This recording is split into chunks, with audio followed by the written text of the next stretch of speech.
जय श्री कृष्णा। कैसे हैं आप लोग फ्रेंड्स। आज की चर्चा बेहद महत्वपूर्ण होने जा रही है।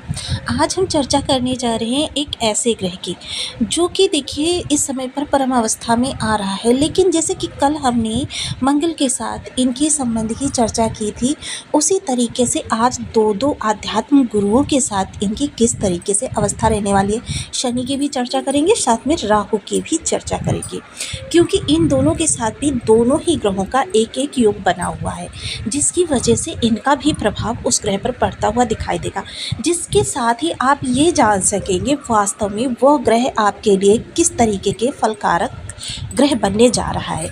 यानी सुबह तो उसमें ज़्यादा रहेगा या उसमें थोड़ी सी नकारात्मकता रहेगी, या फिर आपके लिए चीज़ें किस दिशा में परिवर्तित होती हुई दिखाई देंगी, यानी कि सकारात्मकता या नकारात्मकता से कौन सा आपको ज़्यादा प्रभावित करेगा, ये चीज़ आप जान सकेंगे।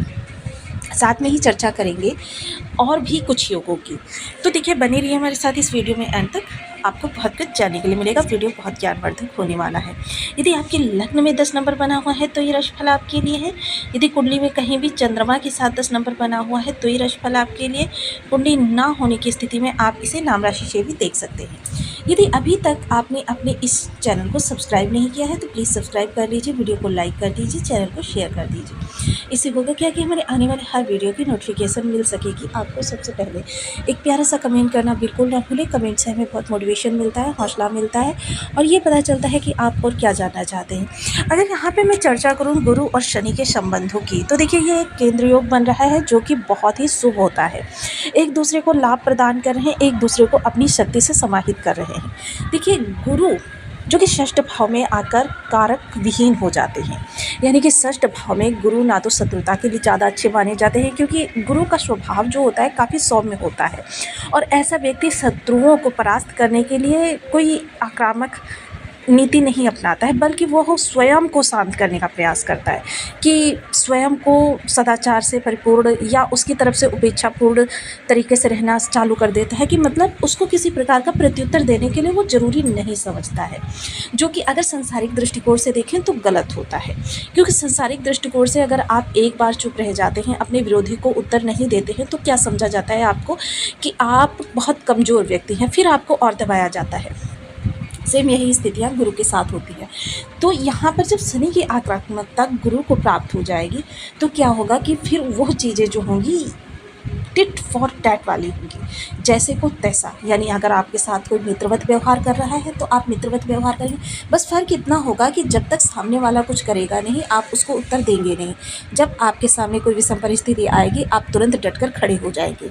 और वहीं गुरु की नीति जब केंद्र यानी कि पराक्रम भाव में पहुँचेगी, तब आप पराक्रम के लिए थोड़ी समझदारी से काम लेते हुए दिखाई देंगे, क्योंकि शनि जो है वो कर्म के कारक ग्रह हैं। और जब इनके साथ समझदारी का समन्वयन होगा तो क्या होगा कि कर्म कितना करना है, कहाँ पर करना है, कैसे करना है, किस व्यक्ति के माध्यम से करना है, ये सारी चीज़ें आप पूर्ण तर्क संगत, यानी आपकी चोट ही आखिरी चोट होगी। जैसे कि कहते हैं ना, पत्थर को तोड़ने में जो पहले की चोट होती है वो निरर्थक नहीं जाती, यानी कि उनका प्रभाव तो रहता है, क्योंकि वो पत्थर को कमज़ोर करने का कार्य करते हैं। सेम यही स्थिति इस समय पर आपकी होने वाली है। तो यह योग आपके लिए काफ़ी उत्तम निकल कर आ रहा है। वैसे भी केंद्र योग को जो माना जाता है, लाभ संबंध माना जाता है। इसके अतिरिक्त देखिए, ये जो 3 नंबर का जहाँ पर भाव बना हुआ है, जहाँ पर ये मिथुन राशि पड़ती है, वह भाव आपका जॉब के लिए विशेष माना जाता है।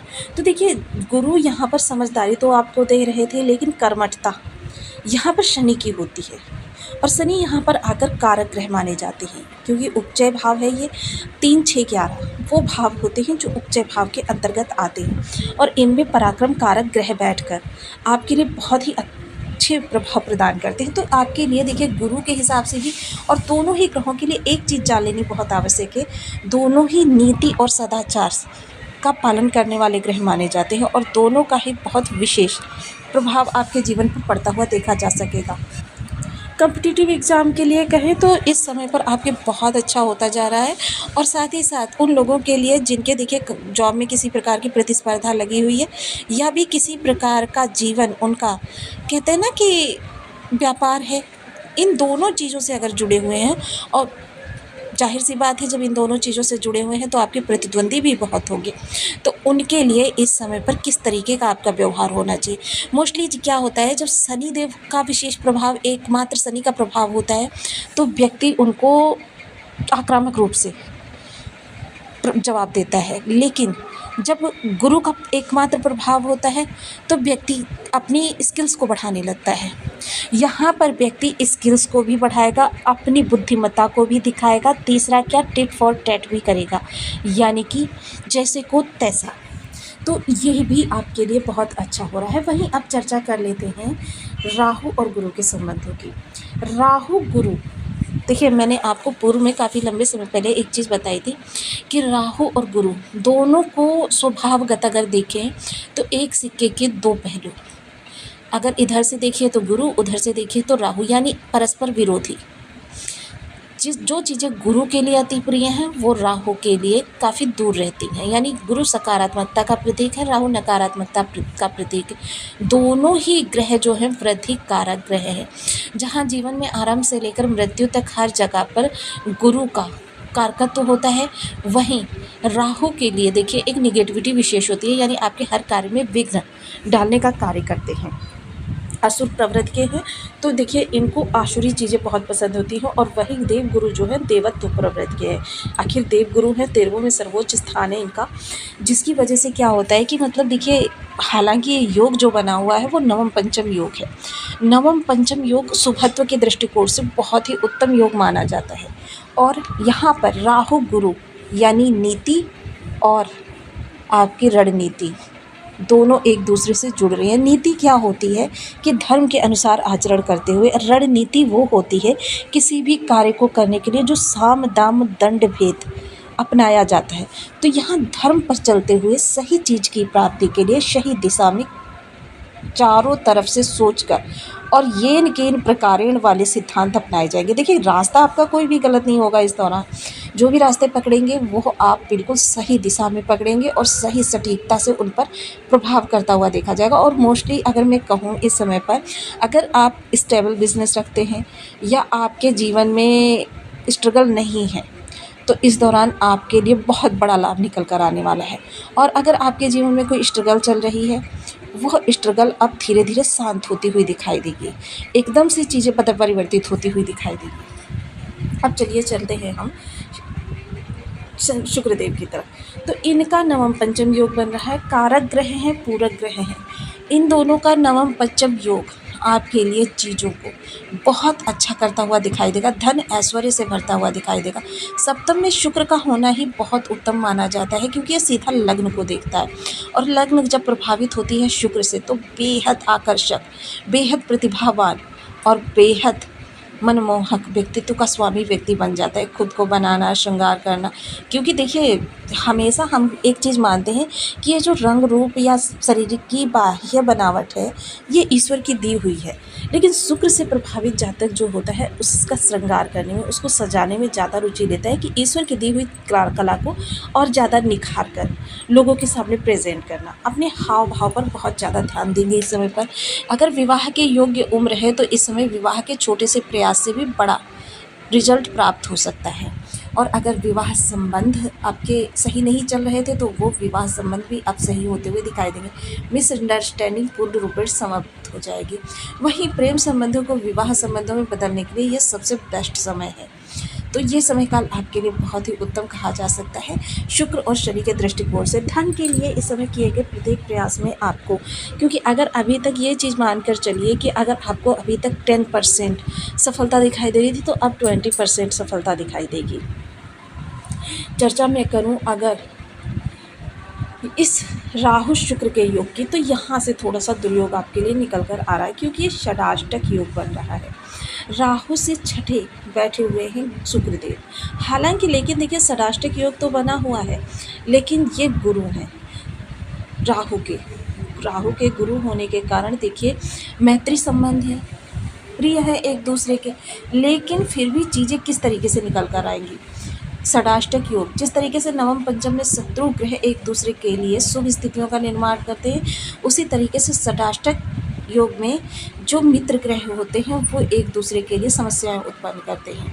शुक्र यहाँ पर राहु के लिए थोड़ी सी समस्याएं उत्पन्न करेंगे।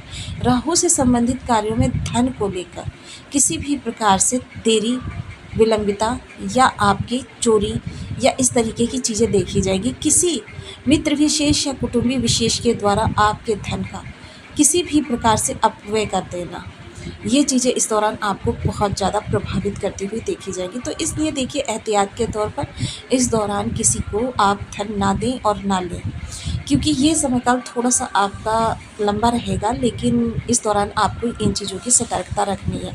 कोई डील कर रहे हैं, उसके लिए आपको बहुत अलर्ट रहना है। लेकिन डील अगर देखिए आप किसी बाहरी से कर रहे हैं, तो भी आप डील के बारे में जानकारी कर लीजिए, और किसी कुटुंबी या मित्र विशेष की सलाह के द्वारा या उनके परामर्श के द्वारा इस डील को आगे बढ़ाने जा रहे हैं, तो भी आपको इस दौरान ये चीज़ें कर लेनी चाहिए, एहतियात रखनी चाहिए। थोड़ा-सा इस दौरान एक चीज़ का विशेष ध्यान रखें, बहुत ज़्यादा घर के अंदर नगद धन या कीमती ज्वेलरी रखने से बचें।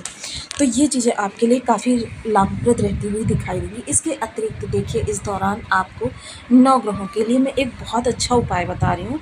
आपके जीवन में जितने भी ग्रह हैं, अगर खराब हैं, तो आपके लिए छोटा-सा एक उपाय, हालाँकि देखिए इस बात को मैं पहले ही क्लियर कर लूँ, यह थोड़ा लंबे समय में आपको प्रभाव देता है और मात्र 2 सेकंड में हो जाता है।